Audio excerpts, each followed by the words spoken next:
you can almost compare Oxnard's talent pool to LA's. I mean, as much as LA's way bigger, but I think Oxnard has the qualities to compete with LA. Welcome, Ricardo Navarro, or Rika, as you are affectionately known, to the Young Athletic. How you doing today?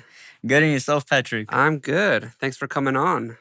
You're a favorite in the community for your soccer talent and your great attitude. So wanted to have you on. Thank you. Tell us a little bit about what you're doing right now. You're done with high school. You're into college. What school are you going to?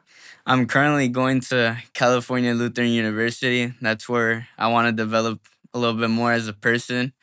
Obviously, my goals are to continue in my athletic career. Mm-hmm. Obviously, I still have aspirations of going Division 1 and potentially pro as well. But Yeah.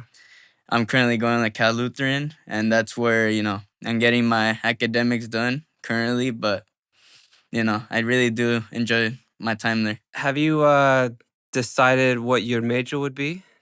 Yeah, so I decided on business administration with an emphasis on finance. That's a good one. I think that's probably my best bet in terms of getting more money. Yeah.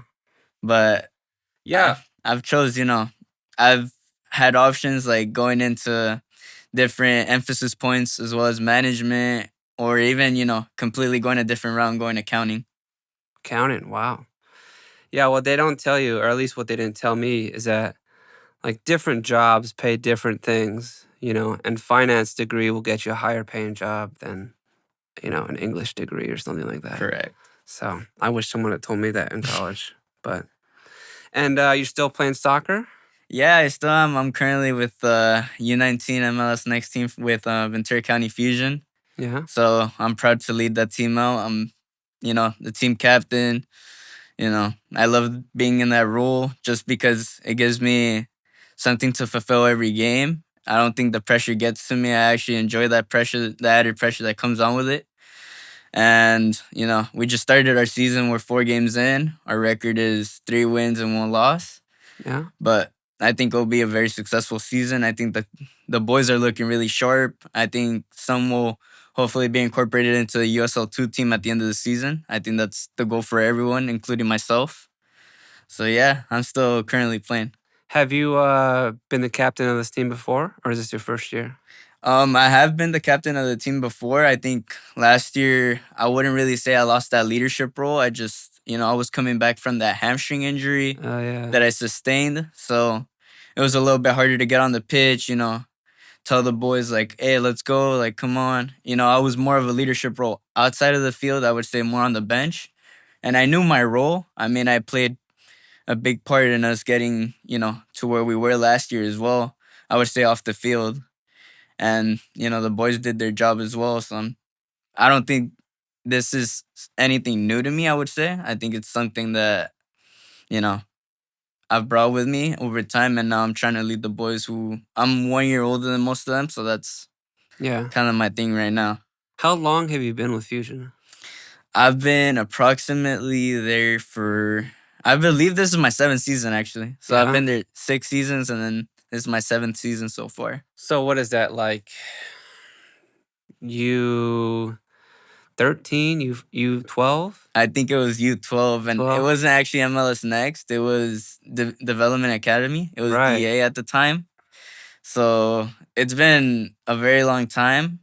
I think it's a lot of things have changed, but I'm quite happy where Yeah.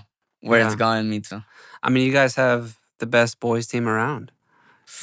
That's a given, man. I mean, we all know Ventura County Fusion, in terms of their academy, it's always number 1. Yeah, high level players and high level play.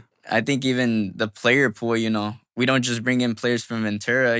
Santa Barbara kids come to us all the time. We Yeah. have players from the Valley, from different parts of LA. Bakersfield is a very popular one. Shout out to my boy Brad, who's currently at Stanford. So He was from Bakersfield? yeah, he's from Oh Bakersfield. my gosh, wow. Yeah, so he's balling out right now at Stanford. I'm very happy for him. Yeah, it's great to see them sign with those college teams. Yeah, I'm very happy. I mean, it's the more exposure, we get out towards those players, the more exposure it gives other players as well. So I'm Yeah. quite happy where the boys are at, and I'm wishing all of them success on their journey. Brad, Callan, Campos, Nathan Lopez, and Frankie. So I'm wishing all of them good luck. I love seeing Frankie play in the USL2 team. He's a good player. In the middle Man, of the field, he's really he's a good. baller, man. I mean, Where is he playing right now? he's currently he committed to Northridge. I think was his junior year. Okay. So he's at Northridge right now. Unfortunately, he did have a little bit of an incident with his collarbone. Oh, he's injured. And so, I hope he has a speedy recovery. Obviously, it's his freshman year. From what I was hearing and from one of the games that I saw, he was balling out. So, I'm wishing him a speedy recovery. He's always been a really good player to me. I think one of the better players that I've played with in my time. Yeah. So, yeah, I'm wishing you luck, bro. What is it like to play with all these good players on your team?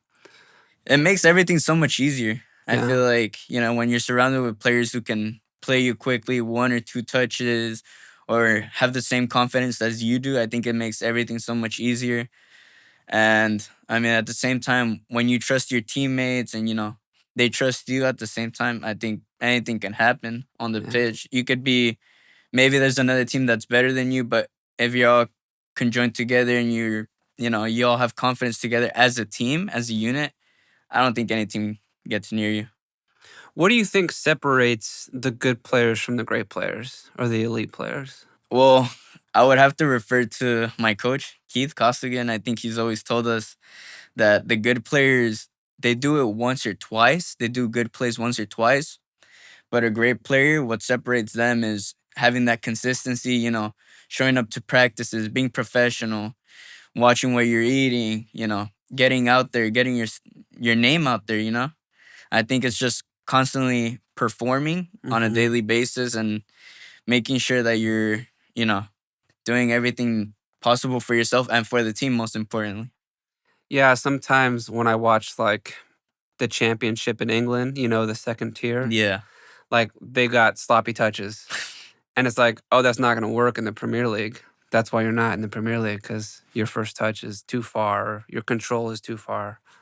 Yeah. So that consistency. It's definitely the consistency that takes over, I think. I mean, I try to stay consistent with the stuff that I do, whether it's academics, my athletics, but I make sure that even when we don't have team training, I get a lift session in, or I go play pickups, or I train by myself. I make sure that I stay active, knowing that I'm not gonna lose any stamina, any game fitness. I make sure that I'm always doing something. So that's what I try to incorporate in myself, be professional, in that aspect. What would you say is like your favorite part of training or the training that's helped you the most? I think there's a lot of parts that comes with training. Training with Keith comes a lot of parts. You have the tactical aspect. Makes us do fitness, and sometimes it's a little bit intense, but it happens. You got to be able to take it as a player. You go on to the bigger levels, and you got to be fit at the top. I mean, the Mhm. intensity is really high. I could tell you that from experience at USL2. It was a complete game changer. But I think it's, the best aspect for me in terms of, training. I think I really like when we do rondos, when we do passing patterns. I think that's my favorite because it makes me feel sharper Hmm. when I get into, game actions. I think it prepares me really well, prepares the boys well. So Mhm. that's my favorite part of training. What you said briefly the exposure at USL2 was a good learning experience. How was that experience and what did you learn from it? I learned a lot actually. I mean, it was my first year, and being the youngest player of the squad for the majority of the season, it was a little scary to me at first, but Yeah. I think I got used to it. I got used to hanging out with older guys, having a chat, and I think if I recall, we all went to Arizona together for 2 games, and I think that experience alone, going together with the guys, eating together, making sure that we were all together as a team. I think it was an incredible experience. I mean, we got to play at the Tucson the stadium, and it was full of fans there. It was like 2,500 fans or something like that. Wow. The atmosphere was crazy. It's something incredible, something I've never experienced before, and it felt something new to me. So when I got on the pitch, you know, everything just became silent. I just, tried to do my job. Unfortunately, we didn't get the result that game, but I think from what I've learned is USL two is almost like college. It's almost D1. Yeah. You're playing with a bunch of Division One players, Division Two occasionally. So that's the level that I want to reach is become a Division One player. And I think playing with those guys, it gives me that exposure to okay, what do I need to do better?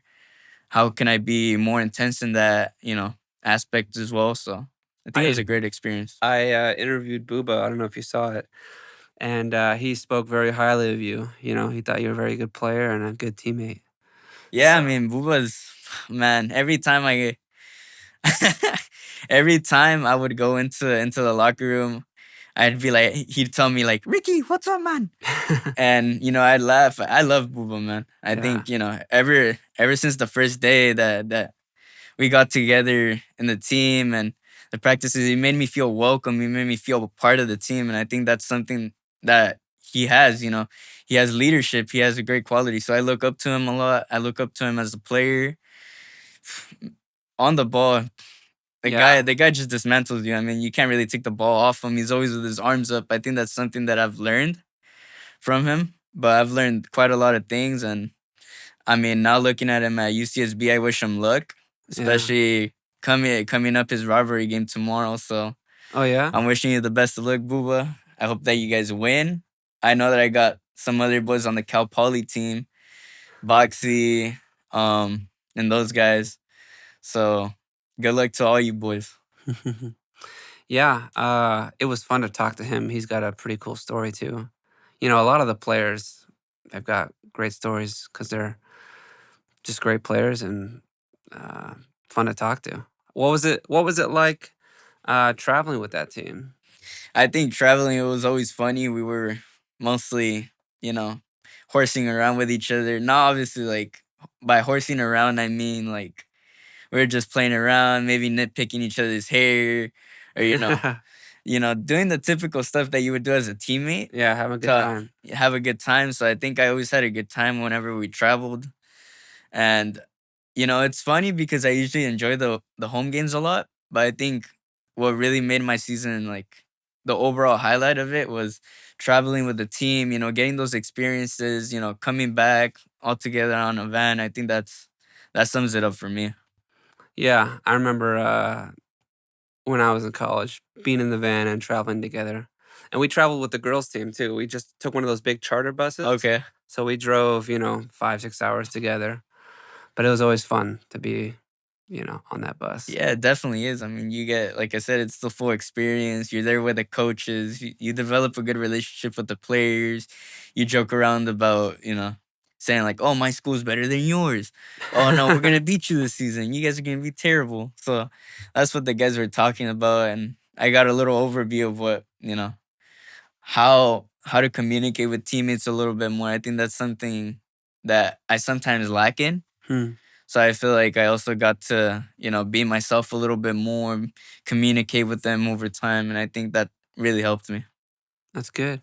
Are you gonna go to the game tomorrow, the UCSB game?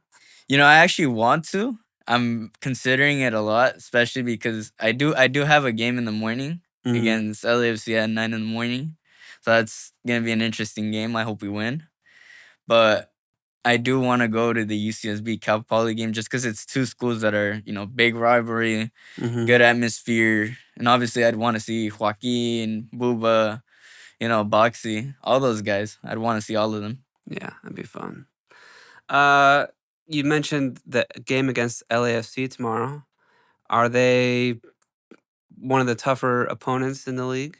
They are. I mean, you come up against an MLS academy, they always have really good players. You can even if in previous years, if you've gotten close results with them, maybe a 2-1 loss, 3-2 loss, you can never underestimate them. You know that they always have the best of the best players. They Yeah. always nitpick their players from LA, from other areas. Yeah. So I think, coming up against them, I know they're good opposition. I know a couple of their players. Some of them are very well known. Hmm.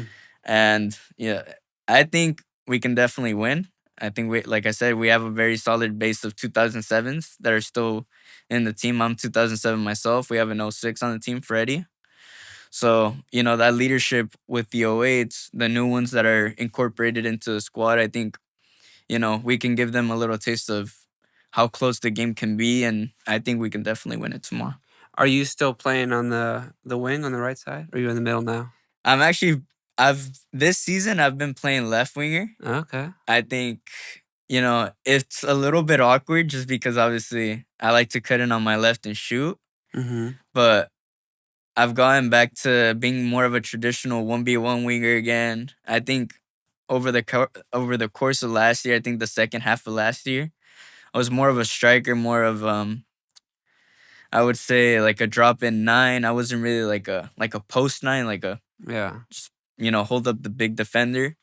I was more of a free roaming nine, but this season I've been, moved over to the left and I don't mind it at all. I think I've seen Rafinha play it for Barcelona. He came from right wing to left wing and I think to me personally, I think he's the best player in the world. Yeah? But obviously, everyone has different biases. Everyone says Dembele is very good. Don't get me wrong, I think he deserves the Ballon d'Or too, but seeing Rafinha, I think I try to base my game a little bit off him because I think we have similar qualities and he's a very good player. I'm a Barca fan myself. Yeah. That's good to hear, I got that flag a couple years ago and it's still hanging tall. It's still up there. Best flag out there. I mean, How long have you been a Barca fan? I think ever since I started watching soccer, to be honest with you, I think it was 2013. I Yeah. think just, what made me fall in love with Barcelona wasn't really much the players, it was just their game style, man. I Mm. think, them touching the ball around, making teams look like they can't even play. It's just it's amazing. Like it's fascinating watching these technical players just play around and they never have tall players. So I can relate to the players myself. They never really have tall players, Yeah. I always see Messi, Xavi, Iniesta, none of them are really tall. And Even the players now, Pedri. Pedri's not really tall either. Fermin isn't really tall. So I think of them and I'm like, what they can do, I try to implement a little bit of that into my game. Obviously, with Keith, he's a Liverpool fan. Oh yeah. He's a big Liverpool fan, so he's always tried to incorporate that, especially when Klopp was there. I mean, I don't know. Arne Slot's game is a little bit similar, I would say, just a little bit more direct and vertical, I'd probably say. But he always tries to base our game style around Liverpool's game, and I think it's worked well. To be fair, I can't complain. I I like the concept of pressing, being an aggressive team, and I think that's something that's gotten us very far too. Yeah, I've always been a Barca fan since 2006. I watched the Champions League final against Arsenal. Arsenal. It was awesome. And ever since then, Puyol was still playing. He was like the heartbeat of the team. Rafa Marquez. Rafa Marquez. They had good players. But you're right. It's the midfield. That's the key to Barca. Yeah. The midfield just dominates. Yeah, I mean, they just touch the ball like no other team else. And don't get me wrong, I mean, Madrid fans, like I said, I totally respect it. They win trophies, okay. I mean, that's totally understandable, but They don't have like a style. yeah, they don't really have a style, and that's kind of what I base the fact that I like Barcelona based off the way they play. They have an identity. They know, okay, we're gonna touch the ball regardless of how low this team is gonna sit or how high the team is gonna press. You always see Barcelona doing the same thing, and it works out. I mean, they're one of the best teams in the world right now. I'd say. Yeah.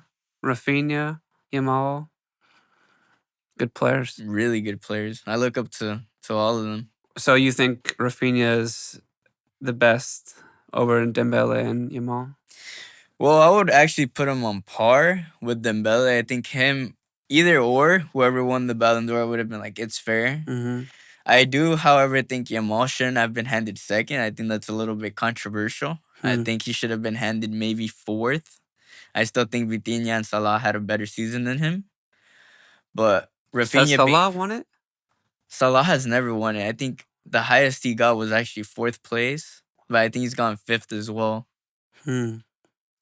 Yeah, I mean, I just think of like because Dembele used to play for Barca, and he was good, but he was inconsistent.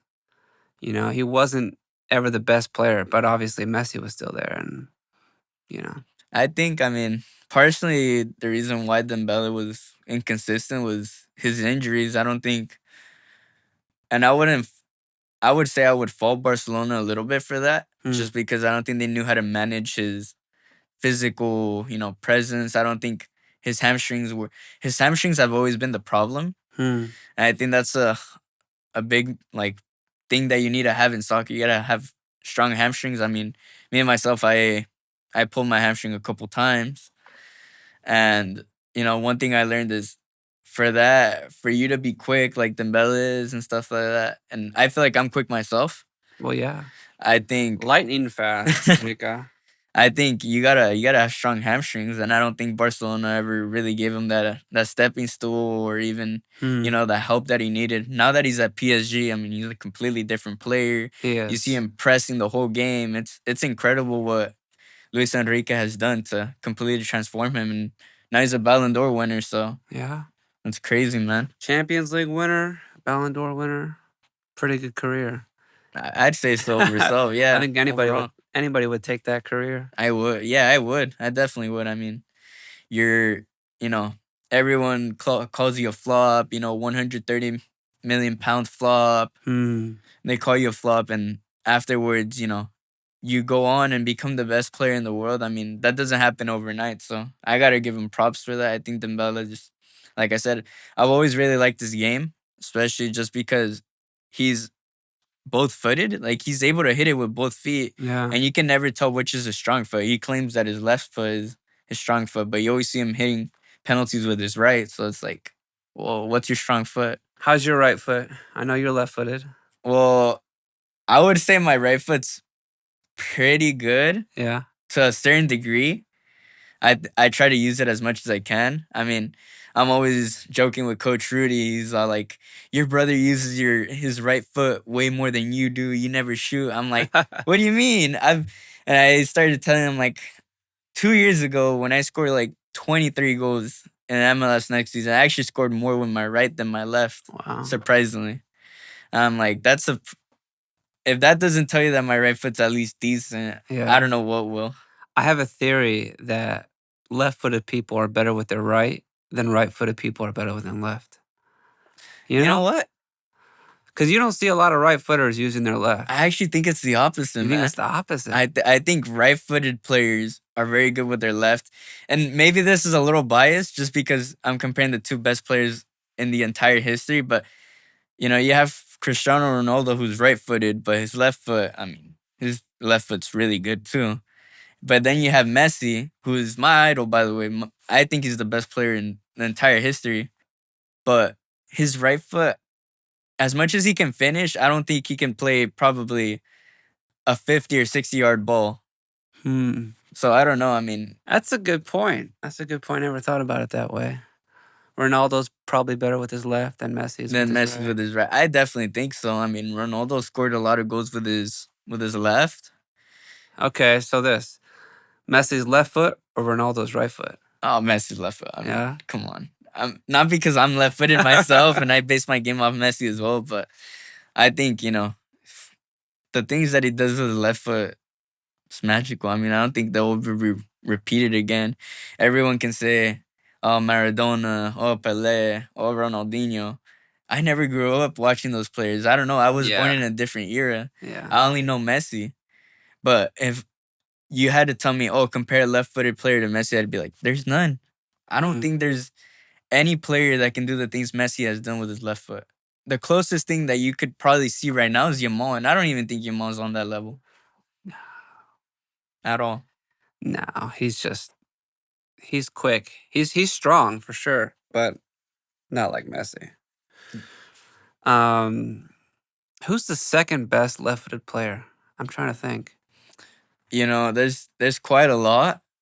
I think if we're talking conversations wise, you can put.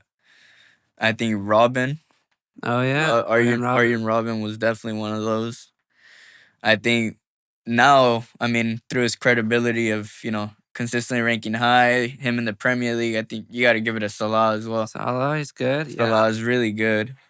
Um, you know, I think a lot of people underrate this player a lot, and he's currently at Liga MX with Leon, and it's James Rodriguez. I think he's really good too. Oh I think yeah.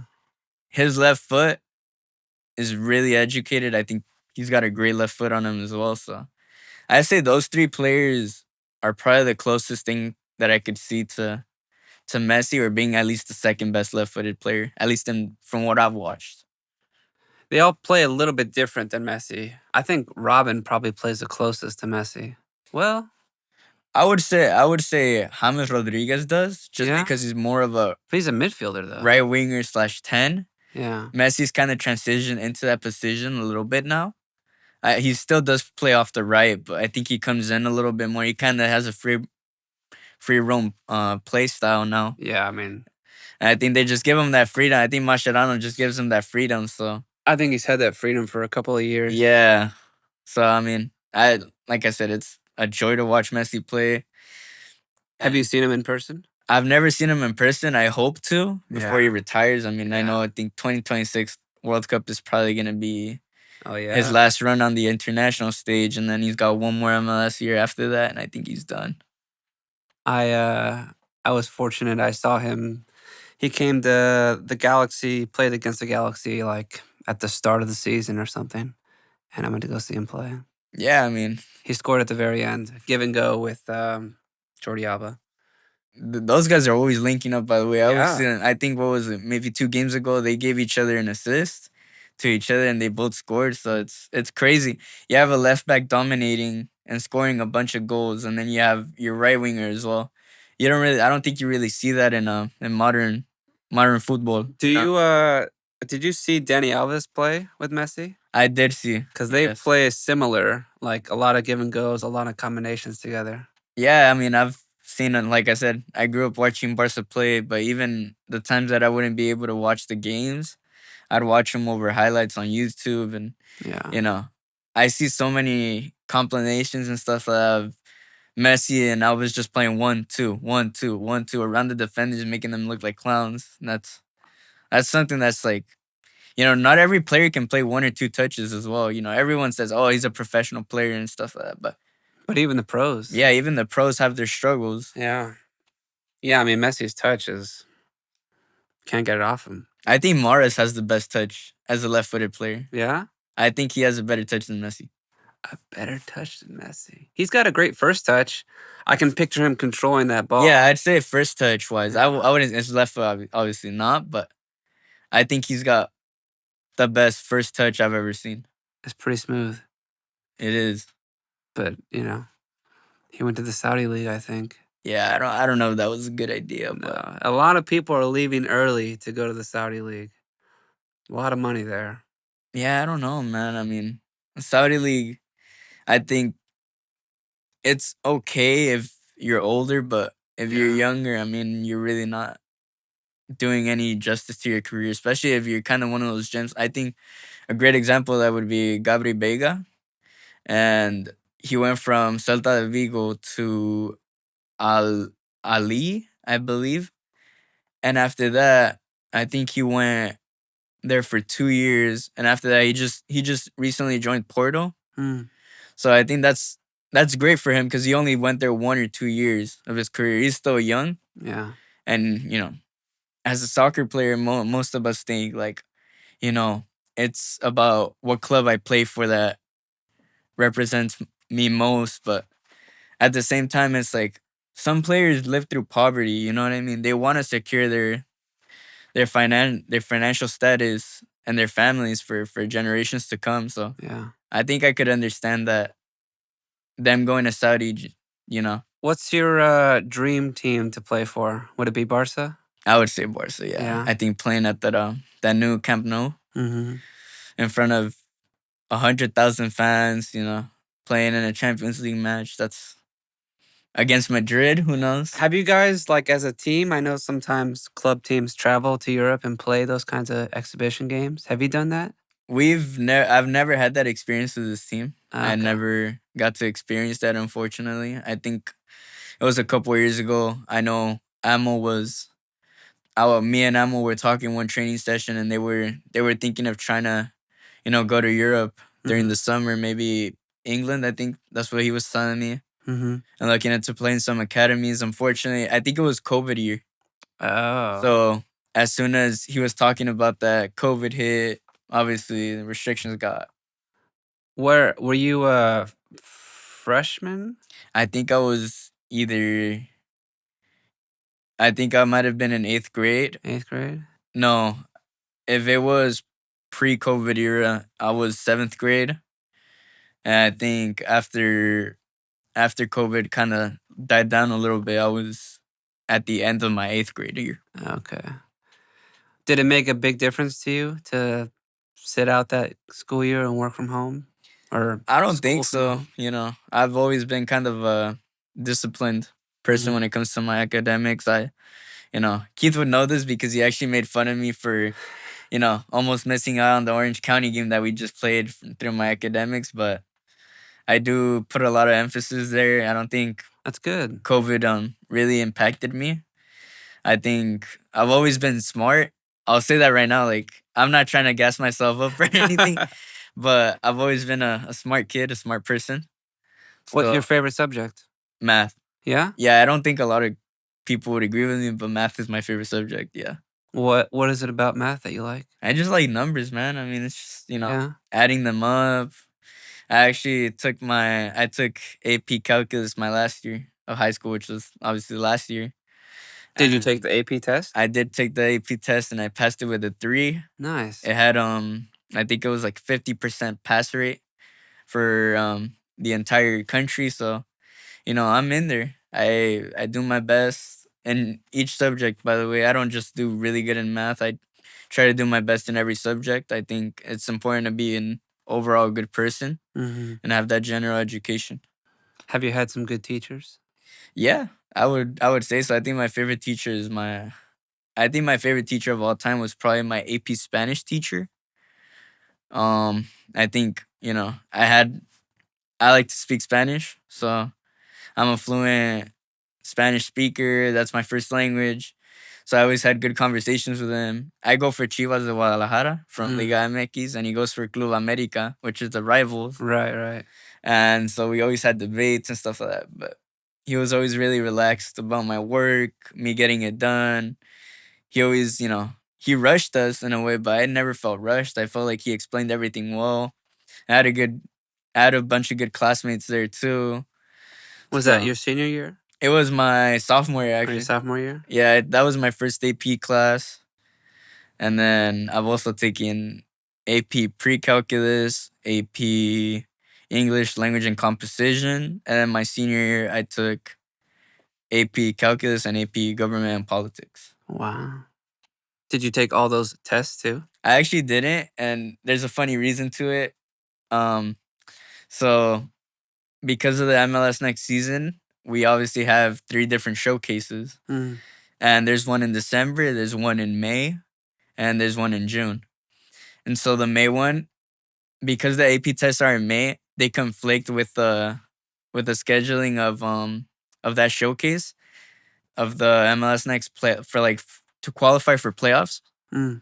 So it's always conflicted, and I always kind of had to tell the AP advisor like, "Hey, I don't know if I can actually take the test or not. I'm not even gonna be there that day." Wow. And so I actually had that happen, and I failed my English language composition exam. I got a 2 on it. Very disappointed about it, but what can you do? I mean, I tried my best. And at the same time, I could have taken my AP pre-calculus exam, but it was on a redo date, and I wasn't able to because they were both at the same redo time and redo date. Mm.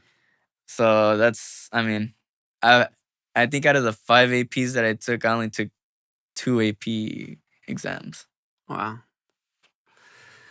Did you take any more Spanish after you took that last class in sophomore year? So there isn't any higher level for us Right. after Yeah. AP Spanish. It's just, I mean, it's a Did college. you become the teacher?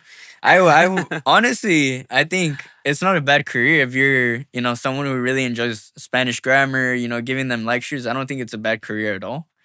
Although I don't think teachers get paid enough. Oh, That's for sure. my personal opinion. For sure. But, I think if there was one reason I would become a teacher, it would be because of the teacher that I had, my AP Spanish teacher. I think he taught me everything as a teacher. He actually wanted me my senior year. He wanted me to become his TA, which is a teacher assistant. Unfortunately, I didn't have enough time for it, Mm. but I was considering, because I did have only 4 periods for my second semester senior year. So by the time it was one, I was already out of school. Wow. So I could have been his teacher assistant, fifth and sixth period, but I had other things to fulfill. Like playing soccer? Pretty much, yeah. I mean, it would just be like me getting out of school and either hitting a workout or, practicing by myself and then team training. Yeah. What is it about good teams that can't win? Like Arsenal, you know? How do you get the winning mentality? I think it's just I think what they lack is having someone who's won titles already. And, it's almost like I would say United has Casemiro as that figure. He's won titles. He's won big titles. He's, Mhm. Won Champions Leagues. He's been in the Selección de Brasil. Mhm. So, he's got that experience. And I don't think Arsenal has that at all. Mm. You could say Odegaard, but even Odegaard wasn't really involved in that 3P of Real Madrid back in the day. And, I mean, they don't really have any proven players. They have really good players. Don't get me wrong. They have world-class players and a world-class team. I always feel like I can't name any of their players. I can name a couple of them, but all their players, they're not big names, you know? I feel like they are big names, but they aren't well known in that aspect where they've won titles. Like I said, Right. I don't think they've won anything meaningful as individuals and as a team too, because they always finish second. So do you think, I mean, what do you think they can do to change that? I think they need to get someone who's Who's done it? who has a big name player. I think the one player that was coming close to that and they were rumored with for a long time, I would say, would be Rodrigo from Real Madrid. I think if they got that guy, he's a proven Champions League winner. Yeah, he's young, but he's won 2 Champions Leagues. He's won La Liga titles, Copa del Reyes. What more can you ask from a left winger who's world class? I also think he's really underrated. Yeah, you think he's underrated? Man, I would have loved if he went to Barcelona. There was rumors about him going to Barcelona. I got really excited. Unfortunately, it broke down. I guess Madrid weren't really having it. It would have been a reverse Luis Figo, but it would have been really nice to have him. Reverse Luis Figo. I don't see Rodrigo as a Barca player. Really? Yeah, he doesn't have. I don't think he's technical enough. I don't think he's good enough with the ball. I've seen some pretty sloppy touches from Rodrigo. I think I could agree with that, but I do think he's technical. It's just he is sloppy. I think he's Yeah. a little bit lazy. I would say that comparing him and Vinicius, I think I prefer Rodrigo Really? because he's more technical. I think he fits the Barca playstyle, but he's almost like a Marcus Rashford. I would say when Rashford doesn't have a good mentality, he's lazy, he doesn't really get out of his comfort zone. So there are players who, you need to be on them the whole time or else they're just gonna do really nothing. I'm surprised that Rashford is at Barca. I don't know how he got there, but he's there, and I'm grateful he scored 2 goals. But he also does not look like a Barca player to me. Yeah, I mean, like I said, I don't think looking at it when they signed him, I was excited, but I did question why we would sign a player of his caliber who doesn't really fit the Barca, play style, Yeah. the history, the identity of the club. He's more of a, he fits that English play style. He fits the kick the ball and run, go, go, go. I think he's more intense than the Barca players are, but I don't know if that's something Barca lacked in terms of a left winger. Yeah. Yeah. I mean, I think he's a good sub. He's like, he's obviously a sub for Lamine Yamal, but when Lamal comes back, I don't think Rashford's gonna play because he's Yeah, not gonna take Rafinha's spot, yeah, and no, he's not gonna take Lewandowski's spot. yeah, I don't think so. I mean, those three guys when they're in form, when they're peaked and primed, I mean, they're unstoppable. I mean, you could say the same thing. Prime Marcus Rashford, I would say a couple years ago. You could say the same thing about him. He's really good, but I just can't really see that coming out of him unless Hansi Flick really, He's a good coach. makes him, turn his best, couple of years now. But who knows if Barca will really, go on to pay that obligation fee that they have and actually buy him. Oh yeah, it's too bad that they have money problems. Yeah. It's like the biggest club in the world, and they can't get their finances right. Yeah, I mean it's crazy. I mean, you think of Barca as a top three club in the world, but if they can't sort out their finances, how are they gonna ever, live up to that history or try to at least Just somewhat, be consistent, yeah, you know? manage the Champions League or anything like that. Yeah. I think Hansi Flick is a good coach, but I was also sad to see Xavi get fired. Yeah, I don't know. I mean, it's a bit controversial. I think Xavi had his moments. I think a lot of people say like, okay, I don't think he was ready for the job, but that's a good shout. you know, Yeah. but when you get that opportunity, it's tempting, even though you kind of feel like you're not ready. Yeah, like I said, I mean, you're coaching a top three team in history, so Yeah. why wouldn't it? Why would you reject that opportunity? I mean, Xavi knows the club in and out. I mean, Yeah. he's a legend of the He's a team. good player. Him and Iniesta. I think, to be honest, I think that was the key to Messi was those two midfielders giving them the ball. I actually agree with that. I think a lot of people say, well, Ronaldo never had really good players surrounding him. He did, but I don't think they played for Ronaldo. Yeah. And in that case, you even see Messi now with Argentina. The players don't play for themselves or for the pride of the country. They play for Messi. Yeah. And I think when you play for someone like that, who's scoring for you consistently, who's as good as Ronaldo or Messi is, you give everything for them, and that way you get recognized too. I mean, you have different players like Rodrigo De Paul, Yeah. you know, Julie Alvarez. All those guys are all really good on their own, but with Messi, I think all together as a team, you see Argentina being one of the best national teams in the world. Yeah, I think they figured it out, because they lost in the In the World Cup, Cup final, in the Copa the Americas Copa too. America final. And then they got the crazy thing is that their coach, hadn't coached that level before, but they gave him a chance. Did he really? Yeah, he had coached, but not like at the national level. Okay. So they gave him a chance and it worked. Yeah, I mean, he's a great coach. I think he finally found that solution that Argentina were missing. I think, you know, this is one of my hot takes, but I think Di Maria might be as important, if not even more crucial in the finals than Messi has ever been. Hmm. I think Di Maria always showed up in the finals. He's a good player. I mean, He's underrated. I think he's definitely underrated. One of my favorite players as a left-footed player as Yeah. well. I think he might have played for Madrid, but just seeing him at PSG dominate next to Cavani, I mean, A lot guys of were destroying everyone. lefties on the Argentina team. Yeah, I mean, now you have Franco Mastantuono, the guy from Madrid as well. He's really good. I don't think he'll be as good as the other prospects. I think he's got good potential, don't get me wrong, but he is a little overhyped too. You know what's the saddest thing for me is to see Neymar not have a fulfilled career. Were you a Neymar fan at all?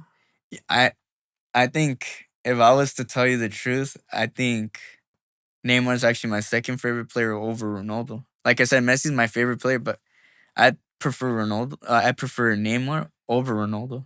Neymar was good, really I good. think a prime Neymar without any injuries, and if he continued, I think if he was born in a different era, this is what I said a couple of days ago. Dembele, you can say Neymar has had a better career than Dembele. Neymar in this era, I think would have won at least 2 or 3 Ballon d'Ors for Oh sure. yeah, But he got unlucky playing with Messi and Ronaldo. Even Suarez a little bit shadowed him too. Yeah. You could say Benzema as well, Yeah. and it's crazy. But I think Dembele might be the worst best player in the last 10 years. you know, I You know? I think it's between him or Rodri. I don't really think Rodri deserved the Ballon d'Or last year. Don't get me wrong, he's really good Yeah, he's good. CDM, Yeah. but then again, we all got to recognize Vinicius' season was really good Oh my last gosh. year. So. I was surprised that Vinny didn't win it. Yeah. Yeah, so I was a little bit like, I know I'm a Barca fan and I'm biased as well sometimes, but He's a good player. I'm like, Vinny's a really good player. He Yeah. just literally won the Champions League. He won the La Liga title. You know, he's coming off a really good high statistical season, and you give it to a guy who didn't win the Champions League, who maybe, yeah, like the team struggles without him, but it's not like he changed the game all that much. Yeah. So I don't know. I think it was unfair that Vinny didn't get it. Yeah. I think he should be having at least one Ballon d'Or right now. So Yeah. It's just I don't think Neymar ever won it either. yeah, he never won it, and that's If Neymar was like the age of Yamal or Dembele, like a younger, mid to younger 22, 23, at right now, I think he would have he'd won be the it. best. I think he'd be the best. I mean, a lot of people compare his technical abilities to that of Messi's, and a lot of people prefer Neymar's technical abilities over Messi. I'm He like, was you know what? he's good. He's really good. I mean, fair play. I can see why people say it. I mean, the skills that he pulls off, not everyone can pull off, and especially in Barcelona, you know, where the pressure is really high, you have to live up to the shirt and the expectation of filling that Ronaldinho void. I mean, it's crazy, you know. He pulls off these rainbow flicks, these step overs, the Neymar touch now, and I'm like, that's amazing. And like to go back to, Arsenal's struggles or any good player trying to become elite, like Neymar has a winning mentality. Even though he's inconsistent, like he likes the pressure, Oh, he does. you know? I don't know if you saw them come back against PSG when they were down 4-0 and they had to win. Yeah, I did. I think that was one of the most memorable games I've had. I think I was in middle school at the time, and yard duty. I always used to talk to the guy, and he was a big Barcelona fan too. So, you know, the day that they lost 4-0, he was telling me I didn't have my phone on me at the time, but he told me like, "Oh, Barcelona just lost 4-0." I'm like, "Are you kidding me right now?" Like you're not Yeah. joking, right? And he showed me and I was like, "Oh, well, that's Barcelona out of the Champions League for sure." Yeah. And then, you know, I think it was the next week cuz it was quarterfinals. Mm-hmm. It might have been quarterfinals or no, it was around the 16. It might have been like a month afterwards. I spoke to him and the game was going on and I got out of school. They were still playing and it was 3-0.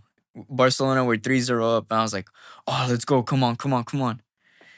And then And Cavani scored. Cavani scored and kind of Yeah. ruined that for a little while and then, you know, seeing that Sergio Roberto goal, I mean, I started screaming all over the house. My mom was telling me to Yeah. be quiet. Yeah, but it was like it was Neymar's free kick that scored a goal at like 5 minutes left, and then his And then cross, and his penalty and his cross. his penalty. Yeah, I mean, you have 3 goal contributions in the span of 5-10 minutes. That's But like next to Messi and Suarez, he's the one that shined bright. exactly, and that's what a lot of people say. Like people remember that game and they think about Sergio Roberto or even Messi's penalty.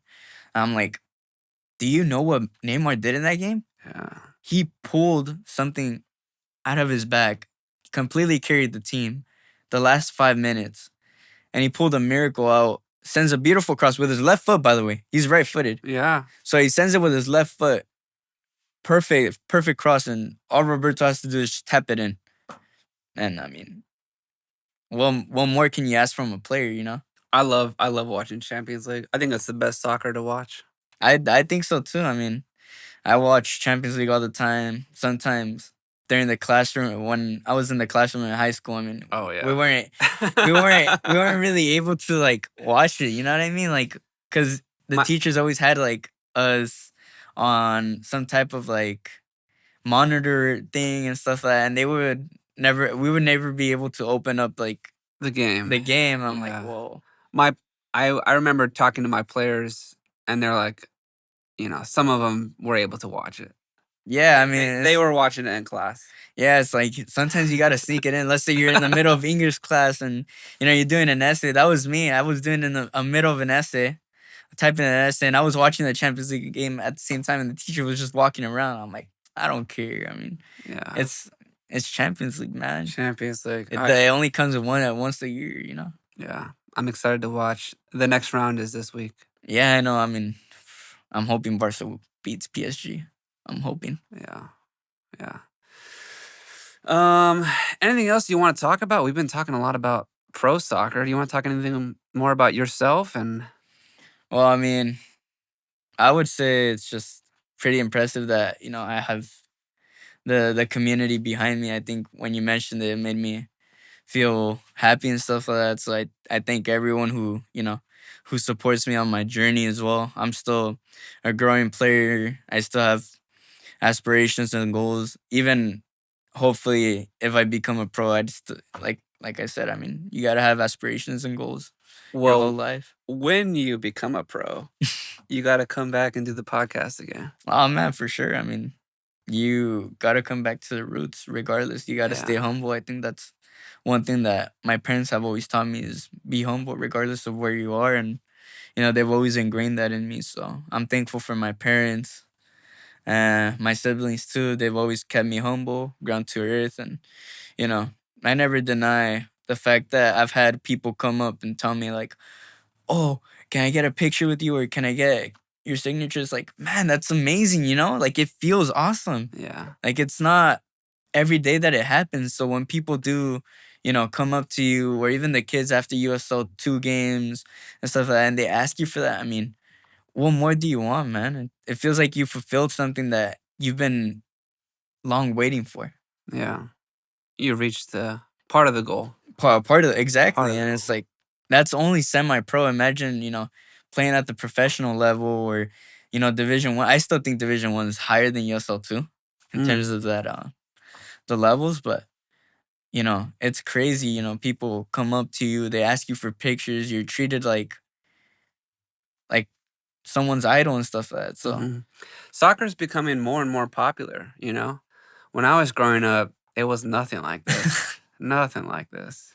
I mean, MLS was still growing, no? Yeah, MLS was growing. I mean, I was in school when David Beckham joined the Galaxy, and that was forever ago.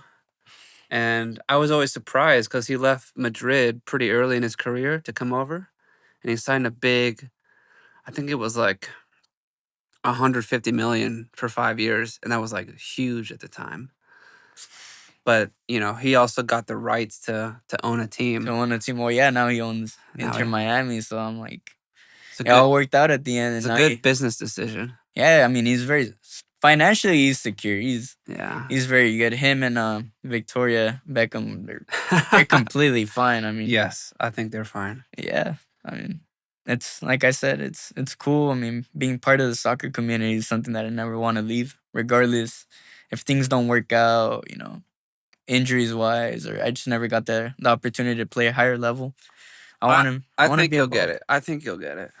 I hope so too. I mean, there's more opportunities to play pro now than there ever has been. Yeah, that's very true. And even with like USL coming to try to challenge the MLS, they want to have a Premier League USL league.